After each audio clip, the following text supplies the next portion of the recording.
Hello दोस्तन, AP कितनी बार ऐसे फेज से गुजरे हैं जहां आपने चैप्टर ढंग से पढ़ा हो लेकिन कुछ दिन बाद सब भूल गए।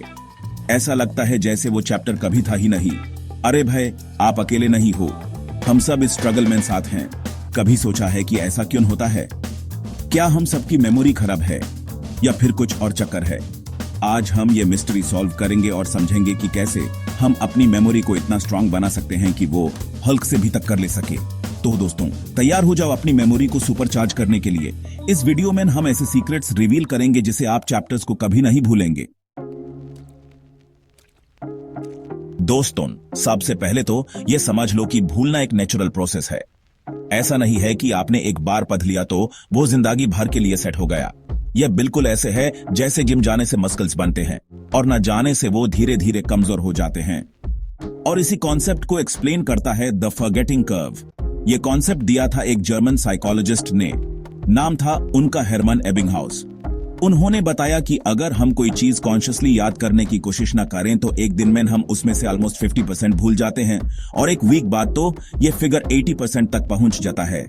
मतलब समझ रहे हो, जितनी मेहनत से आपने वो चैप्टर पढ़ा था उसमें से ज्यादातर तो हवा में गया। लेकिन डोंट वरी, इसका सोल्यूशन है और वो सोल्यूशन है रिवीजन, जिसे हम गेम में एक्सरसाइज कहते हैं। यही याद रखने के लिए रिवीजन है। रेगुलर रिवीजन से आप अपनी मेमोरी को ट्रेन कर सकते हैं कि वो इन्फॉर्मेशन को लॉन्ग टर्म में स्टोर करे। और इसके लिए आपको कोई जादू की झपी लेने की जरूरत नहीं है, बस कंसिस्टेंटली रिवाइज करते रहना है। अब बात करते हैं पढ़ने के तरीके की। दोस्तों, ऐसे पढ़ो कि मजा आए, बोरे नहीं। सिर्फ चैप्टर को घूरने से या लाइंस के नीचे पेन चलाने से कुछ नहीं होगा। यह तो पैसिव लर्निंग है जिसमें आपका ब्रेन फुली एंगेज नहीं होता। आपको चाहिए एक्टिव लर्निंग, जिसमें आप इंफॉर्मेशन के साथ इंटरैक्ट करो, यूज अपने तरीके से समझो। जैसे कि आपने एक चैप्टर पढ़ा, अब यूज अपने शब्दों में एक्सप्लेन करने की कोशिश करो। या फिर एक माइंड मैप बनाओ जिसमें अलग अलग कॉन्सेप्ट्स को कनेक्ट करो। और best way to learn is to teach someone else. अपने दोस्त को, भाई बहन को या फिर मम्मी पापा को ही पढ़ा दो। जब आप इंफॉर्मेशन को एक्टिवली प्रोसेस करते हो तो वो आपके दिमाग में परमानेंटली स्टोर हो जाती है। Plus it's way more fun than just staring at the pages. दोस्तों, क्या आपने कभी स्पेस्ड रेपिटेशन के बारे में सुना है? नहीं? तो आज सुन लो, ये टेक्निक आपकी लाइफ बदल देगी। इसे आप चैप्टर्स को ऐसे याद रखोगे जैसे वो आपका फोन नंबर हो। तो कैसे काम करता है ये जादू? बहुत सिंपल है। पहले दिन आप चैप्टर पढ़ो, फिर तीसरे दिन यूज रिवाइज करो, फिर 7वें दिन एक और बार रिवाइज करो और फिर 15 दिन बाद एक क्विक रिव्यू। बस इतना ही करना है। अब आप सोच रहे होंगे कि ये कैसे काम करेगा। तो दोस्तों, जब हम कोई चीज रिपीटेडली रिवाइज करते हैं और वो भी स्पेसिफिक इंटरवल्स भी, तो वो इंफॉर्मेशन हमारे दिमाग में परमानेंटली स्टोर हो जाती है। It's like hammering a nail into a wall. एक बार में नहीं होगा, लेकिन बार बार ठोकने से वो पक्का फिक्स हो जाएगा। Chapter 4, focus is power distractions को दिखाओ लाल बत्ती। दोस्तों, सच बताओ, कितने लोग पढ़ते टाइम फोन यूज करते हैं या फिर म्यूजिक सुनते हैं या फिर नोटिफिकेशंस चेक करते हैं? हाँ, मैं जानता हूं, हम सब ने किया है। लेकिन सच ये है कि ये डिस्ट्रैक्शंस हमारी कंसंट्रेशन को बर्बाद कर देते हैं। पढ़ाई करते टाइम बिल्कुल फोकस करो जैसे अर्जुना का फोकस सिर्फ चिड़िया की आंख पे था। फोन को साइलेंट मोड पे डाल दो, नोटिफिकेशंस को बैंड कर दो और म्यूजिक अगर सुनना ही है तो इंस्ट्रूमेंटल म्यूजिक सुनो। और हाँ, पोमोडोरो टेक्निक ट्राई करो। 25 मिनट्स पढ़ाई, 5 मिनट्स ब्रेक। इससे आपका माइंड फ्रेश रहेगा और आप ज्यादा देर तक फोकस कर पाओगे। और एक टिप, जब भी कोई कंसेप्ट समझ ना आए तो यूज विजुअलाइज करने की कोशिश करो।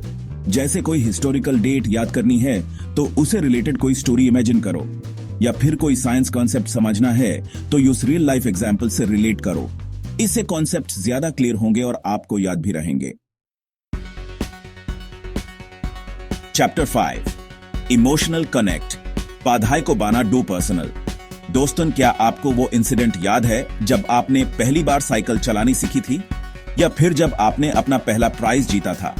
ऑफ कोर्स याद होगा, क्योंकि वो इंसिडेंट्स इमोशनली चार्ज दे और हम इमोशनली कनेक्टेड चीजों को कभी नहीं भूलते। तो कोशिश करो कि पढ़ाई को भी अपने इमोशन से कनेक्ट करो। हिस्ट्री पढ़ रहे हो तो इमेजिन करो कि आप उस टाइम पीरियड में हो। ज्योग्राफी पढ़ रहे हो तो इमेजिन करो कि आप उस जगह घूम रहे हो, साइंस पढ़ रहे हो, तो यूज अपनी डेली लाइफ से रिलेट करो। जब आप इंफॉर्मेशन को पर्सनली कनेक्ट करते हो तो वो आपके दिमाग में परमानेंटली स्टोर हो जाती है। Plus it makes learning way more interesting. Chapter 6 sleep well remember well, नींद पूरी यादाश्त छूरी। दोस्तन last but not the least बात करते हैं नींद की। नींद हमारी हेल्थ के लिए कितनी इंपॉर्टेंट है यह तो आप सब जानते ही होंगे, लेकिन क्या आपको पता है कि नींद आपकी मेमोरी के लिए भी बहुत ज्यादा इंपॉर्टेंट है।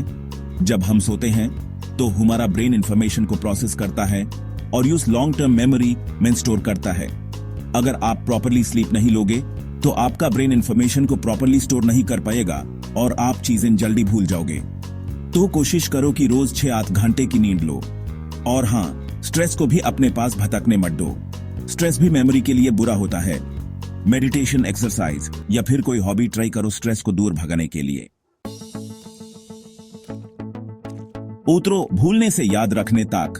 तो दोस्तों, भूलने का रीजन सिर्फ वीक मेमोरी नहीं है। सही टेक्निक और हैबिट से आप अपनी मेमोरी को बूस्ट कर सकते हो। Active learning, spaced repetition, focus, emotional connect और प्रॉपर स्लीप, ये सब चीजें आपकी मेमोरी को सुपरचार्ज कर सकती हैं। लाइक करो अगर ये हेल्पफुल लगा। कमेंट करके बताओ आपको कौन सा ट्रिक सबसे ज्यादा पसंद आया, और सब्सक्राइब करना मत भूलना। मिलते हैं नेक्स्ट वीडियो में एक और इंटरेस्टिंग टॉपिक के साथ। And screen, keep learning, keep growing.